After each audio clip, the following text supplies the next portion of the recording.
Inside his modest home, Sophia sat wrapped in a thick quilt while Marcus built up the fire in his stone fireplace. The cottage was nothing like her Manhattan penthouse. Rough-hewn wooden beams, handmade furniture, books stacked on every surface, and the kind of lived-in warmth that came from a place truly being someone's home.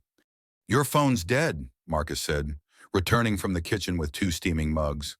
"Storm knocked out the cell towers anyway. This is chamomile tea from my garden." Sophia accepted the mug, her hands still shaking slightly. She was used to giving orders, making decisions that affected thousands of employees, controlling every aspect of her perfectly curated life. But here, in this simple room with this man who'd saved her life, she felt completely out of her element. "I have a conference call with Tokyo," she said weakly, a billion-dollar deal hanging in the balance. Marcus sat in the armchair across from her, his dark eyes studying her face. "How long since you've taken a day off?" The question caught her off guard. That's not. I don't have time for days off." "When's the last time you watched a sunset without checking your phone?" Sophia opened her mouth to answer and realized she couldn't remember. "Why does that matter?" "Because you almost died tonight," Marcus said quietly. "And the first thing you're worried about is a business call." The words hung in the air between them. Outside, the storm continued to rage. But inside the cottage, there was only the crackle of the fire and the gentle ticking of an old clock on the mantel. "What do you do?" Sophia asked, deflecting. "Besides rescue damsels in distress?" Marcus smiled, the first real smile she'd seen from him. It transformed his entire face, making him even more handsome. "I'm a veterinarian. I run a small practice in town and keep some animals here. Chickens, a couple of goats, an old horse named Thunder." "You're a vet who lives on a farm and saves people in storms?" Sophia found herself smiling despite everything. "What are you? Some kind of superhero?" "Just a guy who believes in helping when help's needed." The next morning dawned clear and bright, the storm having blown itself out during the night. Sophia woke on Marcus's couch, covered by the same quilt, to the sound of roosters crowing and the distant lowing of cattle.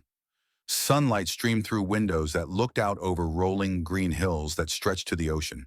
She found Marcus in the kitchen, making pancakes from scratch. He was humming softly to himself, and the sight of him, hair mussed from sleep, moving with easy confidence in his own space, made something flutter in her chest. "Morning," he said without turning around. "Hope you like blueberries.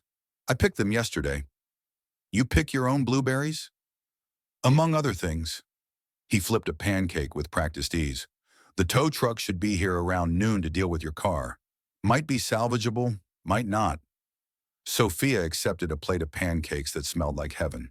She couldn't remember the last time she'd eaten anything that wasn't delivered by a high-end catering service or grabbed from some trendy restaurant between meetings. "These are incredible," she admitted after the first bite. "Secret ingredient," Marcus said, sitting across from her with his own plate. "Which is?" "Time. I made the batter the night before. Let it rest. Good things can't be rushed." Something in the way he said it made Sophia look up from her breakfast. Their eyes met across the simple wooden table, and she felt that flutter again, stronger this time. "I should call my office," she said, but made no move toward her phone. "Should you?"